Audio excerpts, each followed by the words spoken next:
Waylon, let's start with you, and why don't you go ahead and share one of your favorite encounters, whatever one you want. I think probably the favorite encounter was probably the first one. Okay. When you were a teenager? Yeah, I was 17, 16 or 17. I can't remember the exact year, but I know my approximate age based on what I was doing at the time. But it was probably 16 or 17. It was during the summer. And Blaine and I were camping in a place that we camped a lot and we hunted in a lot and spent a lot of time in.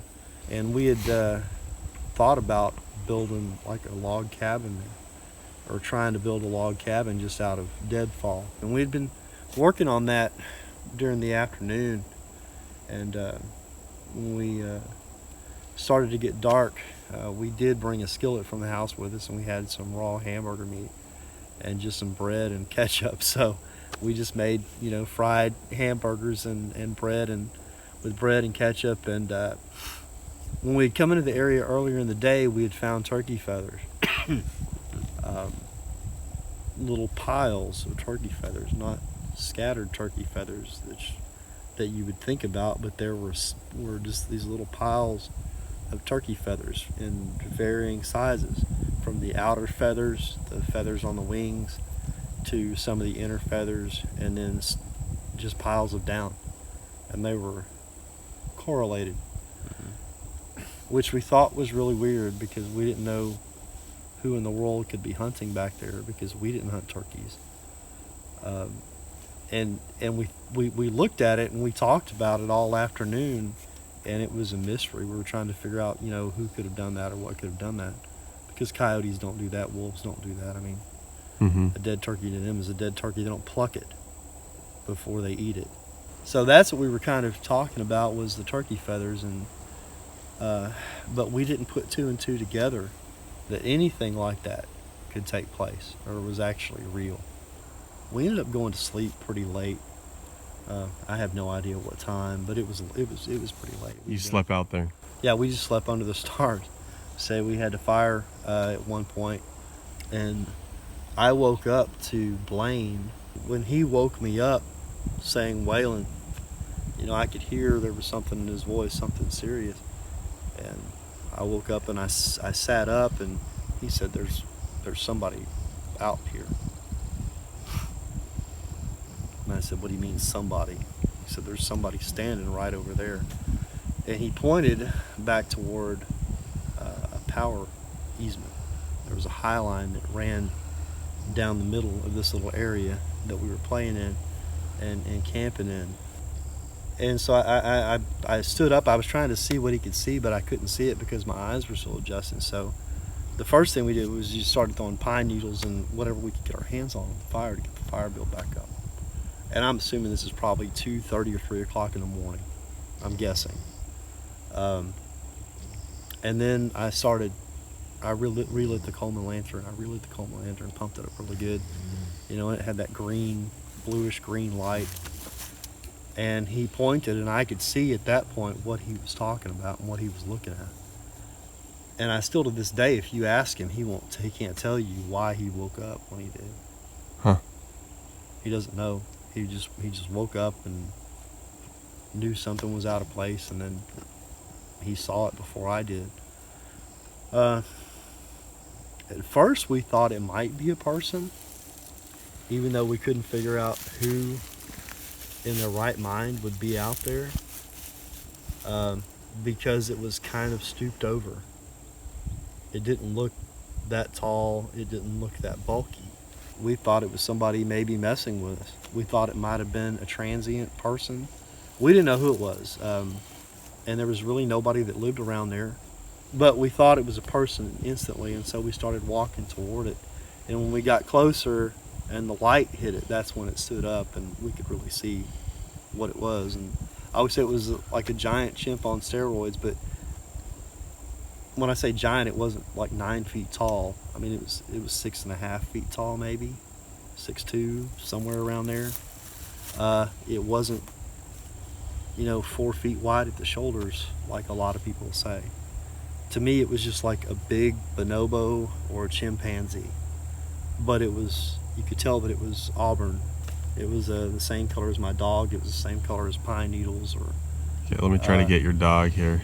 or pine bark. I mean, it was kind of that reddish, dull color, but not, like an orangutan. But So was it that light or was it darker it was red? more like this part of zero right here. Okay. Kind of a darker auburn reddish. So it blended in really well with the pine needles. It would have blended in really well with the pine tree trunks as well. Yeah.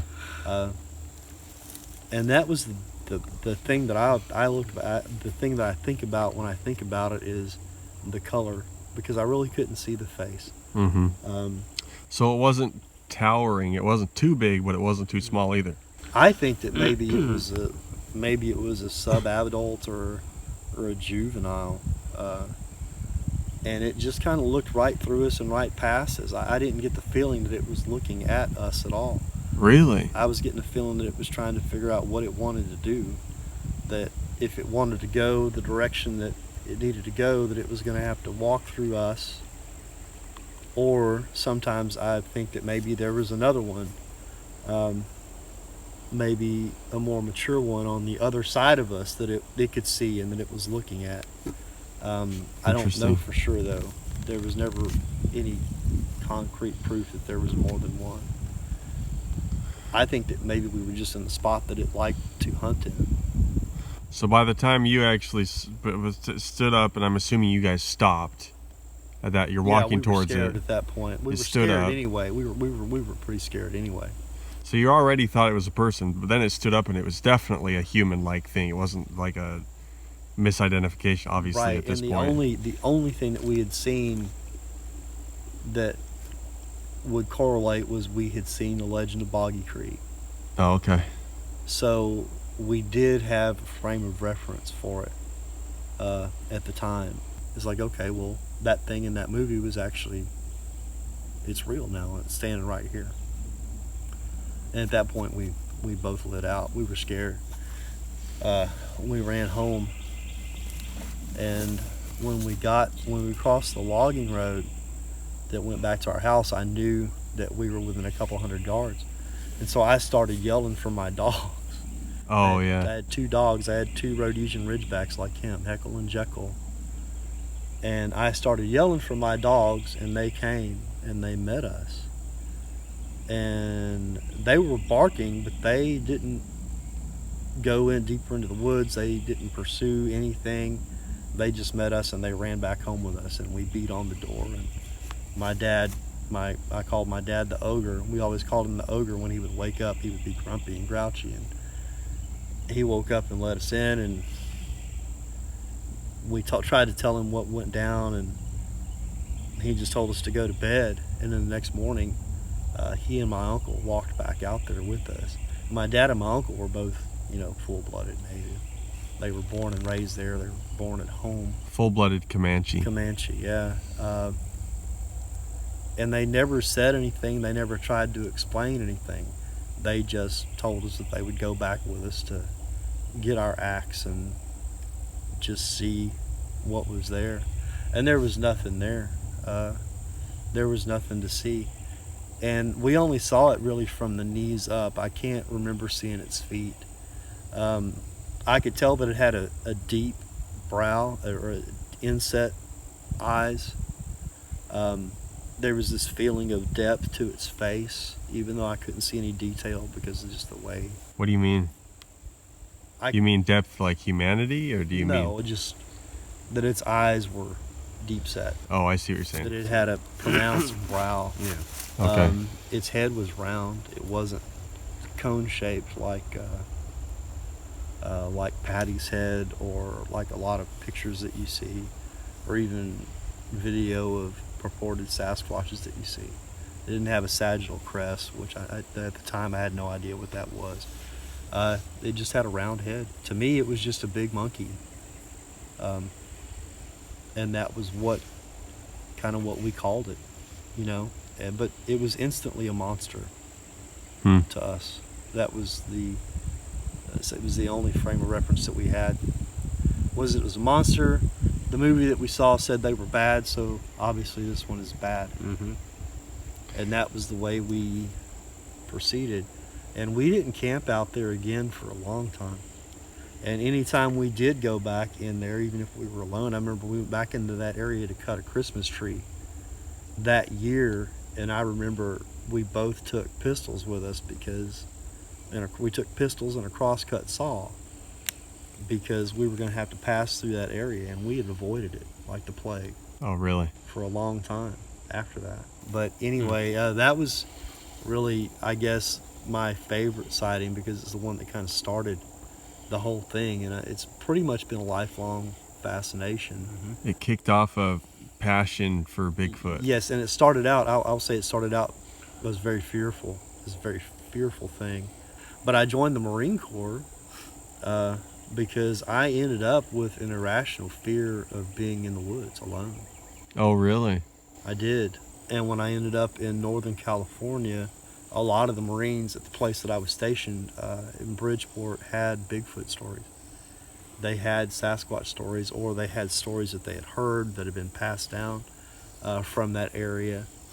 And I kind of decided that maybe these things had just gotten a bad rap, and maybe the whole thing was a misunderstanding on my part, and maybe I shouldn't have been afraid. Maybe I should have tried to interact with this thing. Right now, it's a jigsaw puzzle, and all the pieces are just everywhere. Yeah. Yep. And some of them are starting to come together for some people, and if enough people get enough pieces together, eventually we'll have a much clearer picture. Well, thanks, Waylon. I appreciate it. Sure, my pleasure. Thanks for sharing that story. That's crazy, man. Thanks so much for watching, guys. I hope you enjoyed this video. Hey, if you like my channel and want me to keep making videos, please consider heading over to Patreon and signing up to donate $1 or $2 per video. A lot of work goes into creating these videos for you guys, and every penny helps. Please remember to like and subscribe, and thank you so much for your support.